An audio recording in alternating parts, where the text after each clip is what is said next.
Al, what is that? I need earplugs to look at your shirt. I'm in disguise as a paunchy gay guy who loves Jimmy Buffett. I thought you were setting up an apparatus. That's the Pilates mat and a baby's first birthday candle. Orpheus is trying to hone our conjuring skills. Great. I'll try to work up some interest. But in the meanwhile, what say you gents to taking the edge off? For one, it's only noon, and two, I don't drink. I know. I have here, in this very bag, 5 packs of nickel nips.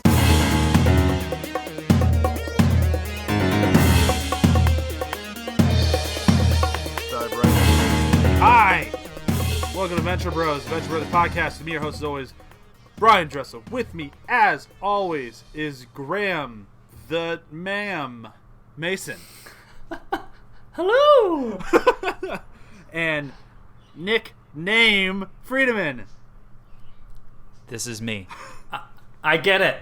Yeah, that's a joke you I'm waited lost. a whole week for, people. This week, we are talking about part 1 of Showdown at Cremation Creek, the season 2 finale. And in an effort to try to make sure we don't just talk about both of them, I did not watch the second part, which was really tough. Yep, me too. I knew if I had watched it, this entire episode would just be talking about the second half. Because the second half is where a lot of the major things happen, and the first half is all setup. But I think that will kind of work for us. True. And it was actually after watching the episode that I'm like, no, we can do this as 2. Because originally this was going to be one long episode of part 1 and part 2, but I'm like, you know what? There's so much just setup in part 1 that I think we can get a whole half hour out of that before we move into like the action climax of part 2. So I think it works. Graham, you're last. We've recorded 3 in one day. We've both done it over the past 2 weeks. You get to say everything that happens in part 1 of Cremation Creek. Yep. Here we Aren't go. you excited? I think you pretty much just read Brok's notes. He does a pretty good job. Yeah, that's kind of what I was saying. Because it's like, I was like, oh, this one shouldn't be too bad. I mean, basically it's just, Dr. Girlfriend agrees to marry the monarch, and then, it's their wedding. So that's kind of it. Yeah, pretty much.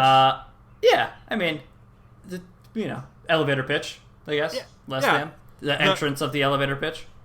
The major thing from this episode, and I think it's the main reason why it's 2 parts, is the gauntlet thrown by Dr. Girlfriend of you can no longer hench, or Yeah. Dr. Venture. Yeah. Yeah. Yep. Yeah. He needs to stop arching them. Arching. And then, also, because of this, right, because of the actual marriage and because of Dr. Girlfriend leaving Phantom Limb, sets off Phantom Limb's kind of, let's say, not so good parting words. And, which builds up over time. Yeah. This is kind of the beginning of the end for poor Phantom Limb. He goes on quite a dark path after this. Oh my god, yes. Falls in love with a shoe. What can I say? His sidekick is a toaster. The hell was that? That was the loudest motorcycle ever. Was it in your living room? No, it was down the street a ways. Anyways, I'll just re-say that. Nah, just leave that in. I like that. That was good. Okay. That's good stuff. All right. So those of you who are listening to this in your car, that was me, not you. Don't worry about it. Don't look behind you. It's gone now. Yeah, it's fine. Don't worry about it. Or look behind you. He's right behind you! Oh my god. So what were we talking about? Venture Brothers? Yeah, Venture Brothers.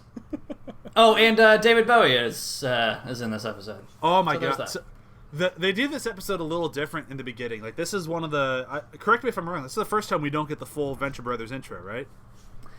Yes. And we just get the da-da, and it just jumps right into it because they spare no time. And while doing that, we get the opening credits as if it was a movie, like, so-and-so as this, so-and-so as this.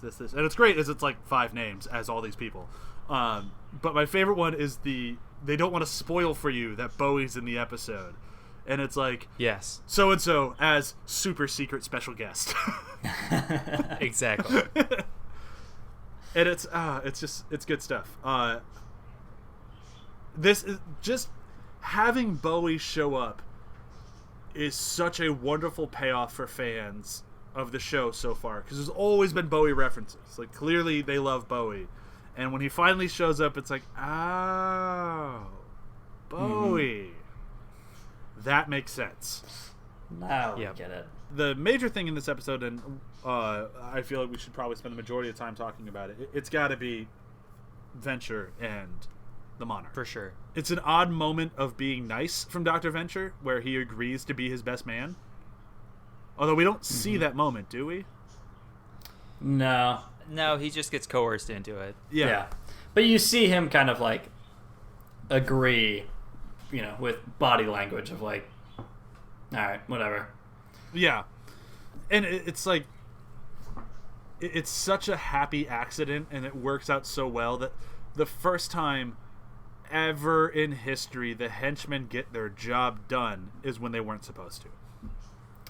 Yes. Like, that's just perfect Venture Brothers. Like, the one time they're not supposed to go get Dr. Venture and his whole family and kidnap them so they could be tortured and killed is the one time they weren't supposed to do it. Exactly. And I like that even, like, the Monarch even calls him out on it. Like, wait, how did you pull this off?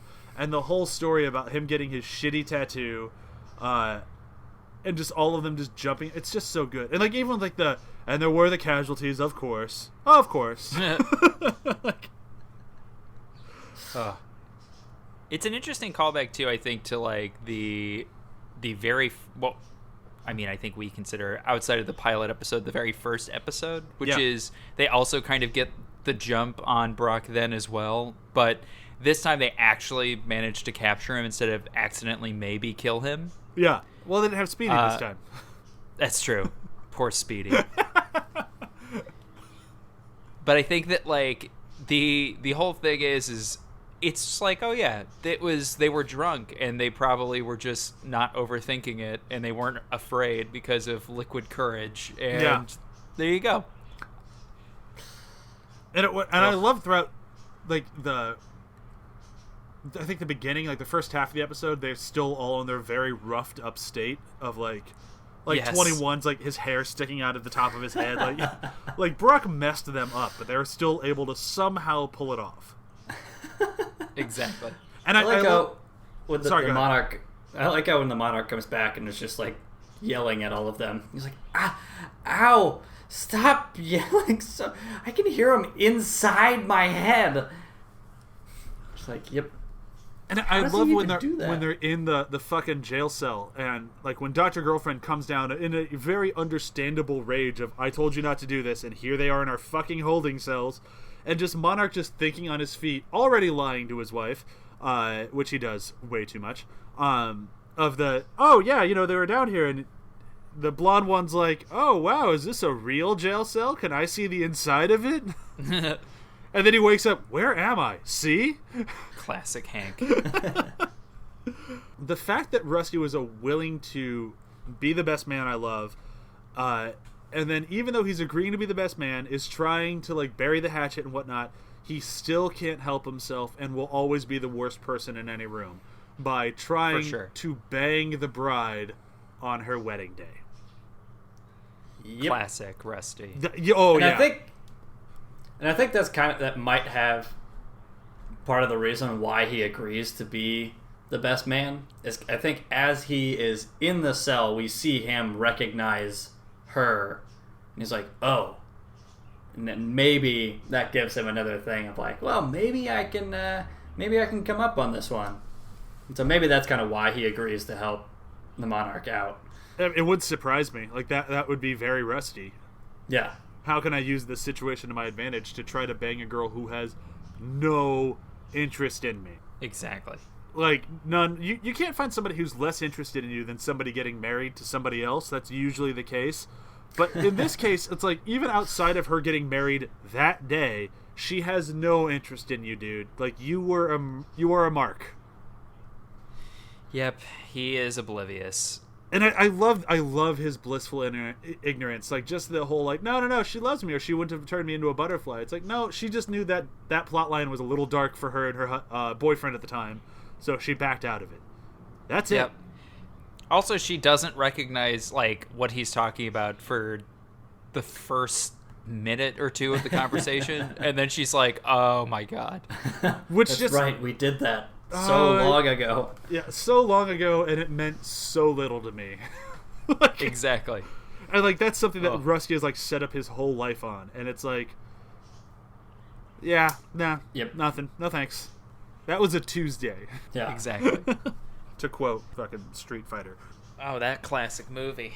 The one thing in this show that we didn't get that I really feel like, as much as I like last week's episode, as I kept saying last week, even though I was complaining about it the whole time, I feel like last week's episode would have been better served being the bachelor party for this episode. Yeah, probably. Because having them wake up post-bachelor party and post-capturing Brok and all that sort of stuff, it's funny, and I like the whole, like, fill-in-the-blanks aspect, like, sort of Hangover-esque, even though that obviously wasn't the reference because the movie wasn't out yet. But I like that, and I think it's funny, and it works well. But I think just knowing how these guys write and animate and everything, I think that would have been a far more entertaining episode. Like, had we just jumped to that, because this episode begins with the proposal. And the proposal's great because they're currently in booty calls and having an affair against Phantom Limb, and that's all wonderful.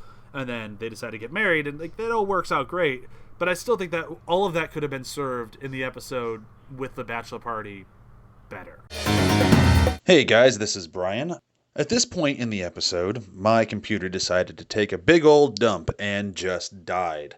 I got it fixed, and we have the rest of the episode, obviously, but I was so concerned with whether or not all the audio that we had recorded on that day had been deleted, I didn't really check to see if the microphone was working properly, and it wasn't. So throughout the rest of this episode, you'll be hearing me from my onboard laptop mic, not the very nice mic I have plugged into it.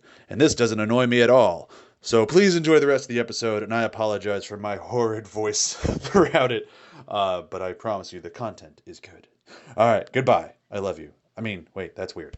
So the last thing I said before before my computer died, was that if I had the choice between Venturestein or a Monarch and Henchman bachelor party, I know what episode I want to watch. Really? So a full episode it was not changeover. So not just like replace the Scooby-Doo bits. You'd rather a whole new episode just of the bachelor party. Yeah. That's what I prefer. Okay. I think there's just more there. Like, as much as I love Venturestein, that's a fun episode. I just think there's more. I love the Monarch with his people. That's what I love, and I think seeing his bachelor party sounds like a blast. It just sounds fun to me. Okay. Do you guys just disagree, or what? I mean, I think because Venturestein definitely comes back later, you know, and his whole thing with, you know, in the training bed and all of that is good. I could see that maybe tying the two episodes together, maybe losing all the Scooby-Doo bits and putting in the bachelor party. I think that would be cool. Yeah. But like we said last week, I don't want to go to the whole Venturestein thing again, but you don't need that episode for the next one to work. True. No. It's nice, it's cool, but it's not needed. We're acting as if it was this or the other. I'm just saying that, like, since I wasn't a huge fan of last week, if I want to go for an episode leading into the finale, I'd rather see something that kind of ties into it a little bit. And it doesn't really matter, because this one really serves more as the lead up to the finale, which is next week, so it still kind of works. I just think there's something really fun about the henchmen having a good time. And the few times we get to see it, it's a blast, and we almost never get to see it with the Monarch. Usually the henchmen are having fun on their own. Yeah, they're usually separated, and it did say that the Monarch was there, he went to bed, and then they went out. Yeah. I mean, I think obviously the reason why they didn't do that is that they loved the reveal of the fact that the henchmen actually got Brok. Oh, like, for sure. And telling it is that, I think that's clearly what they loved about the whole thing. So they're like, however we do it, who cares? Yeah, and which means that we don't get the actual. You're just saying you want the bachelor party, not so much the what happened afterwards. Is what right? You're saying? Yeah, I'd be totally fine seeing them just like party down the street, and then wait, what happened after they were partying? They ended up with Brok. Like I just wanted to see. I like seeing the good, fun, happy times that these people can have because we get it so rarely with a show that's mostly about failure. That when it does happen, I feel like we should embrace it sometimes. Not all the time. Like I get it. But sometimes when it does happen, it is just kind of nice. And this time would have been a good moment for it, I think. That's true. I agree with that. I do think that there is a gap for how much how much growth the Monarch has had this season. There is a gap between why the Cageburg kills and this, where there is no Monarch, there is no Dr. Girlfriend, there's no henchman, there's nothing. It's just ends with them kind of getting back together and then jump to this, which is okay, but I see what you're saying. I wish that there was a little bit more filled in. Yeah. The other thing that with the whole marriage thing that we haven't really talked about that we need to is the proposal. Like the proposal, it's so weird for this couple. Like, and it's so weird and so perfect and at the same time. But, like, this couple is, like, the love story of the Venture Brothers show. Like, this two. Like, they are the only two that have, like, a legitimate, good, loving relationship. As weird and fucked up as it is, this is really the only one we have. Yeah, like, it works. Like, the two of them are so, weird and awkward and definitely have their own quirks and they have their own issues. But they have a relationship that works. Yeah, and as much as I love it, and I do, it's something where, like, I would love to see, I'd love to see, like, what would the Monarch do for a grand gesture of a proposal? Because we know what he does for a grand gesture of taking on Dr. Venture. He tries to turn him into a butterfly and get him caught in a big fucking trap or whatever the end goal of that plan was. Get strapped to a giant bug zapper. Bug zapper, yeah. So we know that he has it in him to do big, grand gestures. I would have liked to have seen what his grand gesture of a proposal would have been. Yeah. It's not again, much like the bachelor party, not totally necessary because I think what happens works and works well for these characters. These are just things that, since I know them so well now, especially so many years into the show, it would have been cool to see then. Yeah. It's interesting because I do think that we talked a lot in the last two episodes, and I think this episode is also similarly, themed with the beginning of the Monarch growing up. And I think that he kind of throws out the marry me thing. He's kind of ready, I guess, for it, but I think largely he does it just because he doesn't want to lose Dr. Girlfriend. And he knows that he can kind of grow into the role that she needs from him.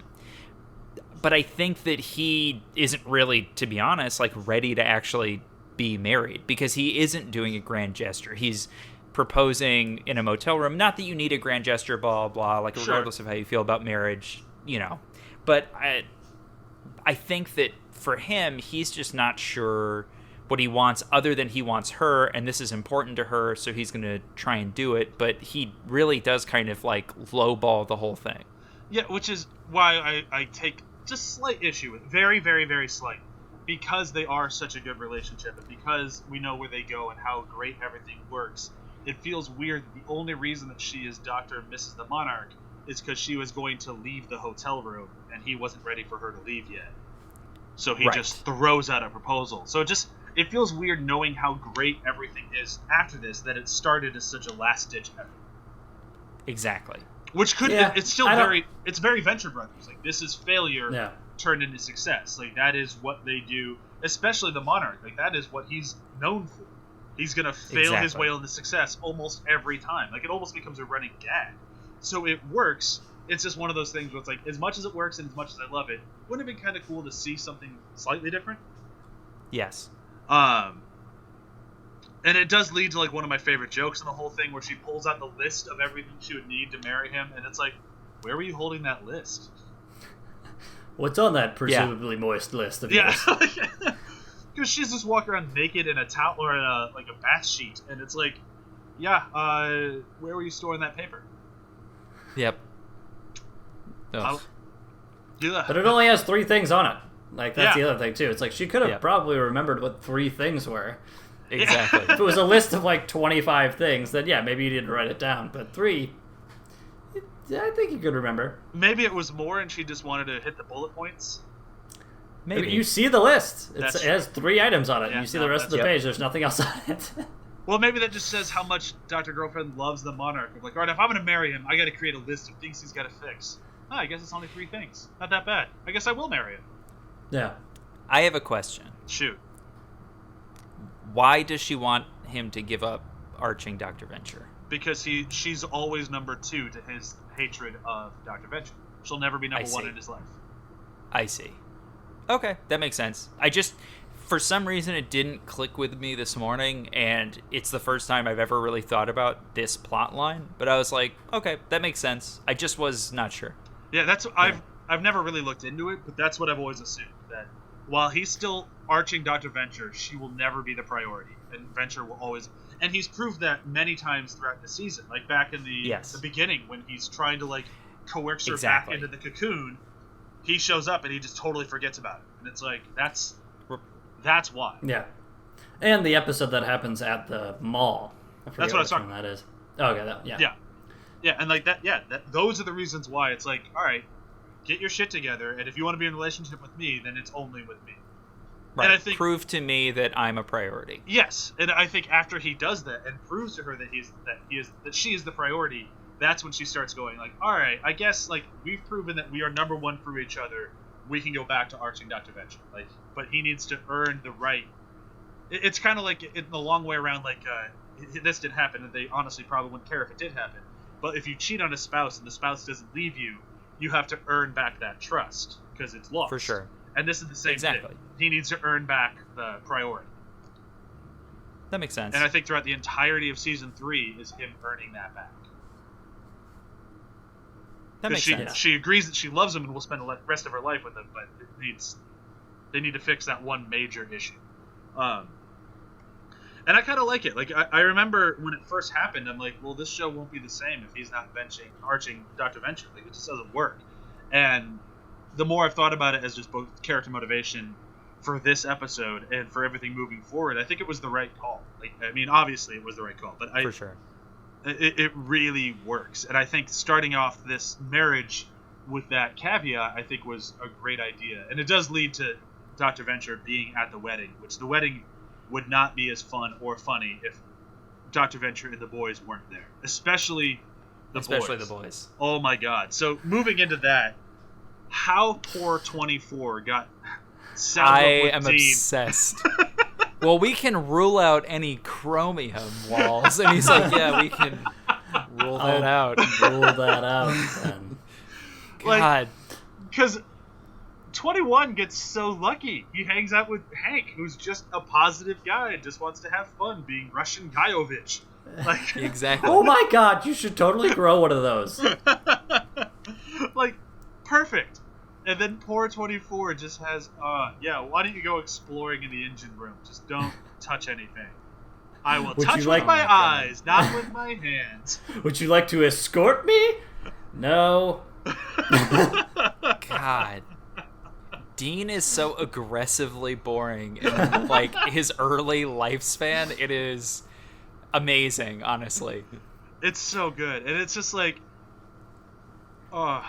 I just, It you does- can just feel for 24. Like, I've never been in that particular situation, but I'm in situations where you get saddled with people you don't want to talk to. And it's just the worst. But having to be their chaperone, fuck that. Yeah.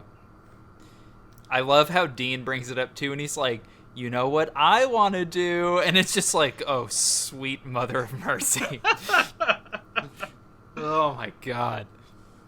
Although I'll hand it to 24. Like, 24 is like, I don't want to fucking deal with this, is the best. Yes. Like, when he eventually leaves the show, it's that sort of stuff that I miss. Him getting saddled with stuff that he just hates. It's just so much fun. Like, the more miserable 24 is, the more fun I'm having. For sure. And this leads into the friendship of Hank and 21 quite a bit.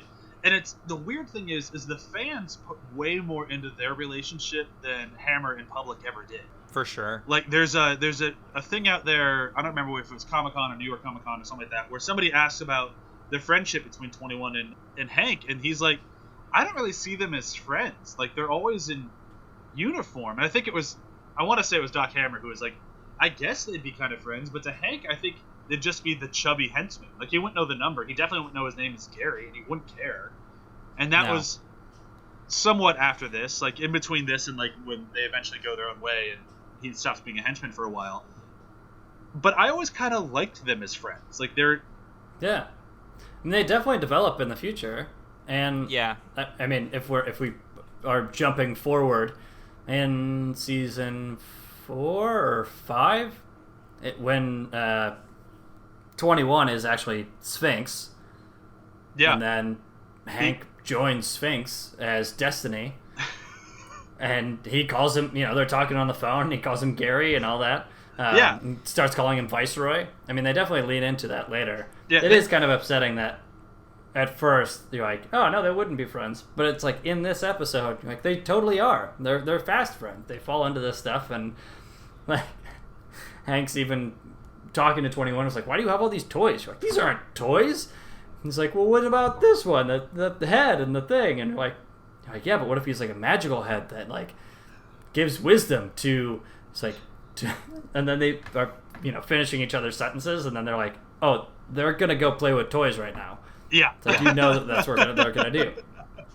It's like, yeah, it's kind of like the equivalent of like, oh, they're gonna fuck. Yeah, Yeah, for they're sure. gonna play with toys.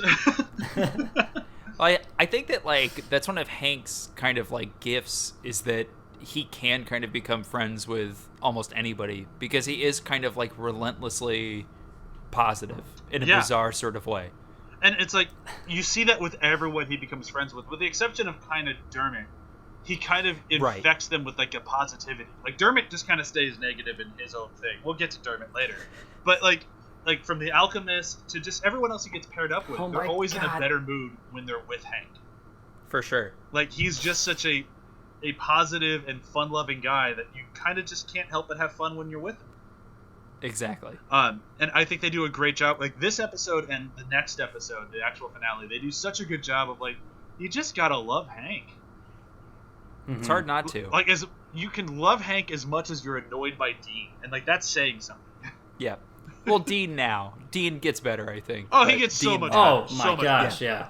Dark But Dean now is just amazing. like also relentlessly optimistic, but in the complete opposite way, where Hank is charming, Dean is like a cut on the inside of your mouth. Yeah. Like you're just like, I just can't get this to go away. Can anything please help me? Yeah. And we've talked about it so much throughout this season, and I really feel like when we're done with this thing, it'll be pretty apparent. This season has really become the season of pairings. Like, this is just like who works with who. And I think even up to this episode, they're still just trying out pairings. And like, as we've been talking with Dean and 24 and Hank and 21, and then we have Venture and kind of the Monarch, kind of Dr. Girlfriend, but it's just like they really went after their one-on-one scenes and their one-on-one like team-ups. And this episode, leading into the next one, is just perfect. Like it really just kind of shines a light on it in the best way of like they really figured out who works great with who. For sure. I love that we have the Moppets in this episode, even though they don't say anything. Yep. And the Moppets sighting number 2, still silent. Yep. I mean, I love Tim and Kevin when they start talking. They are the most awful characters. But they're so good. For sure. We talked last week about the Scooby-Doo gang being too depressing. The Moppets are too depressing, but in a way that's like, I want more of them because they're so gross. They're just they're just horrible. But yeah, we'll subdue them with a knife. With a fucking knife. God, they're disgusting. But like that's like, and we don't really quite get it yet. Like we don't know what we're in for at this part, where they're just like two little people who just scamper out of the room. And it's like I even love like the end of that scene of like, well, you zip me up, you kicked out my Moppets. Ah, the best. Ugh. So what haven't we hit on this thing before we move into the end? We haven't. Oh, the one thing we do have to talk about. This is the first real good sighting of Sergeant Hatred. Like, we've seen him before this, but this is the first time he's really given a moment. And this is before he's voiced by Hammer in Public, where he will be eventually. This is when it's still Brendan Small, and it's a very different voice. It is, and it threw me off because I don't think I had revisited these early seasons recent, recent watchings with modern Sergeant Hatred, and I'm like, oh, this is so different of a read of that character. I like that they took it a different direction, but I do love Princess Tiny Feet. And this is, I could be wrong. I wish it was in either the book or the notes. I think this is the only time we hear her talk is in this episode. Yes, it is. She's mute the rest of the series, right? Yes. Yeah. Well, I don't even know if you actually see her again. Yeah, you see her. You definitely see her. Oh, you're right. There's a long period of time where she has a ball gag, just permanently. Yes. I was going to say she has a ball gag in her mouth for the rest of the show. Yeah. But this is, it speaks volumes to the voice acting in the show that Sergeant Hatred doesn't really change from here to later on, but he seems so much more lovable and a nice guy being voiced by somebody other than Brendan Small. Like, Brendan Small is great, don't get me wrong. Wonderful voice actor, and he's hysterical. But he reads this character creepy. Like, creepy, and like, you guys should definitely not sit next to him, and you should run. Whereas everybody else plays him as like, oh, he's a horrible person, and he should definitely go to jail for everything he wants to do to children. But you just want to give him a hug. And, because he's incompetent. He's like Jerry in Parks and Rec, where you're like, oh, Sergeant Hatred really isn't very good. He is kind of the laughingstock of the guild. That's kind of often how they used him before this moment, and then even after this moment. Yeah. And he's the laughingstock of everyone at the Monarch's OSI? OSI, but the Monarch especially, because they just steal all of their shit from all him. of his stuff. Yes. Like, the main reason the cocoon can hover is because they ripped it off the hover tank. Like, now it's just more of a tank. Do those look like my screens? Oh my god. But like, that's like, when they're just sitting there like, see, those are the screens of my hover tank. I totally knew it. It's like, sorry, Hatred. Yeah. Nobody takes you serious. And like, I like it when they give him moments of intelligence. Like in season 3, he has a moment where he finally comes out to the Monarch of like, oh, he's my arch nemesis, and I'm going to treat him wonderfully. And like, I like those moments of like competence, but I also love him as a lovable dullard. So like, it kind of works both ways. And I feel like after this episode, he's written well enough where you can see both wheels turning at all times. So it's like, exactly, one doesn't like do the other a disservice. Whereas this, the first real intro to him, it doesn't really feel like it. Like, the voice is close, the look is right, he's obsessed with Princess Tiny Feet, but beyond that, it just doesn't really feel like the Hatred we eventually know and love. Agreed. Yeah. Like, moving forward, like, from watching this again recently and then going through the rest of the seasons, it works as, him kind of evolving into this new character. But yeah, I agree with Nick of like, then being at that place and then going back and revisiting this, it's like, whoa, this feels weird. Yeah.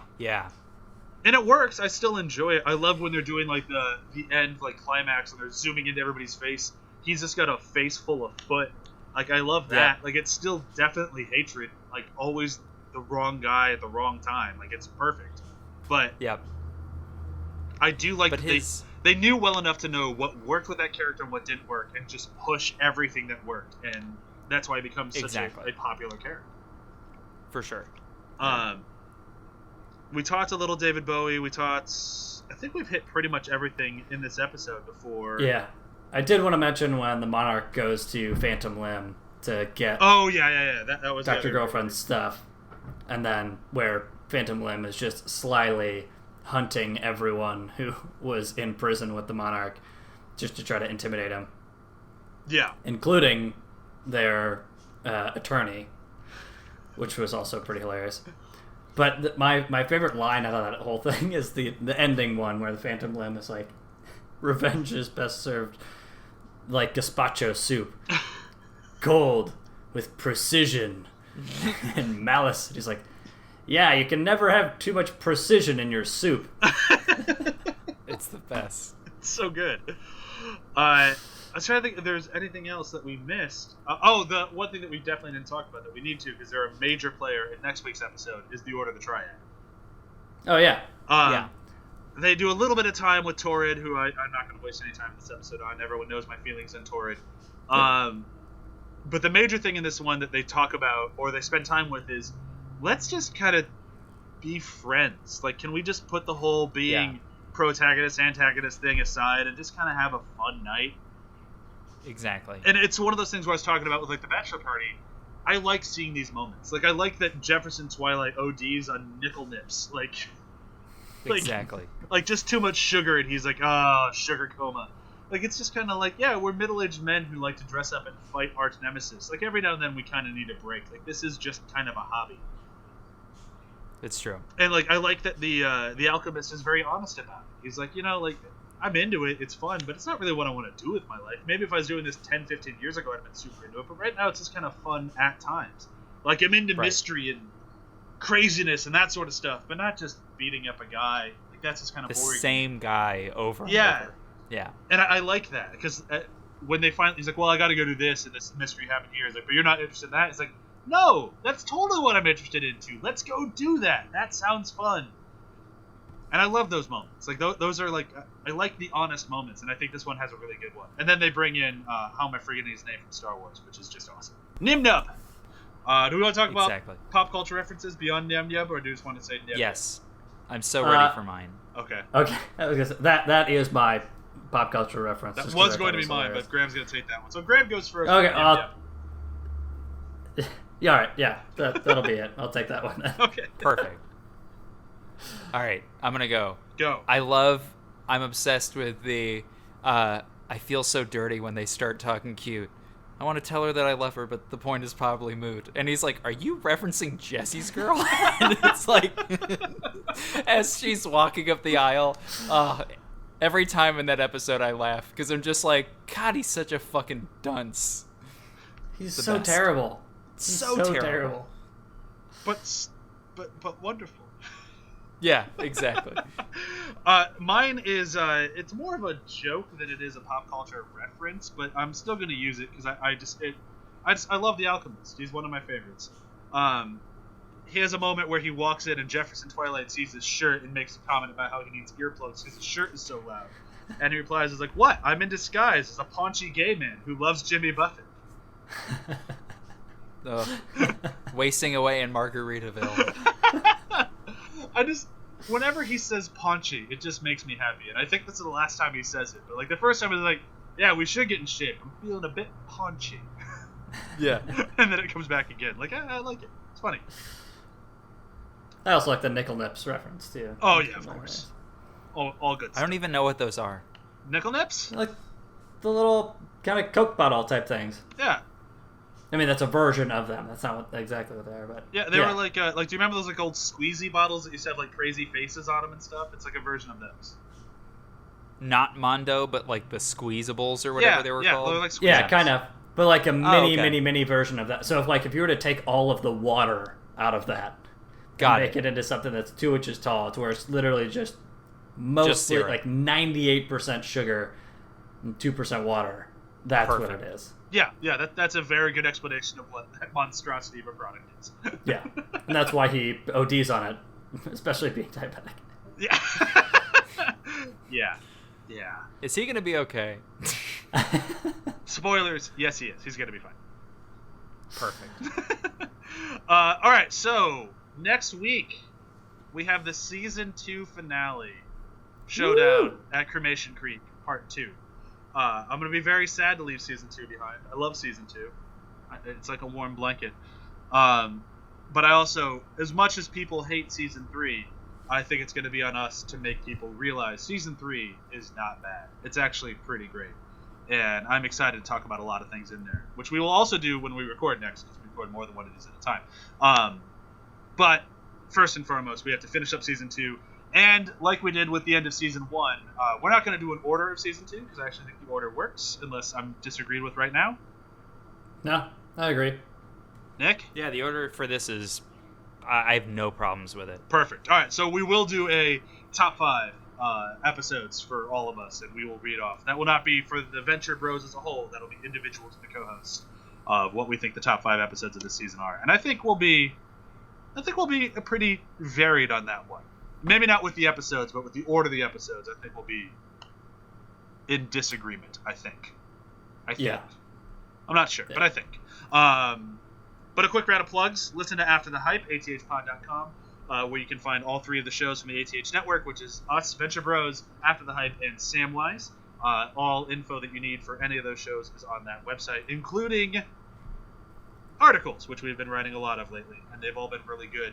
Friend of this show and After the Hype, Mr. Matt Dykes, recently wrote an article all about the 30-year anniversary of Die Hard, and that article is packed full of stuff I did not know about Die Hard, and I could not recommend it to you enough. If you've ever enjoyed Die Hard and just want to know a little bit more, this article is fantastic. Matt knocked it out of the park, so I highly recommend checking that out. Nick, Graham, anything to plug? Odyssey. Nope. Odyssey. The Odyssey, the NBC sweeps show. No, gross. The Odyssey, written by Homer. Oh, Yeah, that one. Homer Simpson. Yes. Yes, The Odyssey. His version. his version. Yep. I would read the fuck out of that. To be fair. I feel like That'd they had to have satirized the Odyssey in the 30+ years that the show's been on. I'm I'm sure sure they've they have. satirized everything at this point, including our show. I mean, why not, right? That you've arrived when you're being satirized by The Simpsons. Or that you've been overplayed. One or the other. I don't know. Either way, we'll find out later when we're satirized by The Simpsons. But thank you, everyone, for listening. This has been fun. I look forward to rounding up Season 2 next week. Bye! Bye. Bye.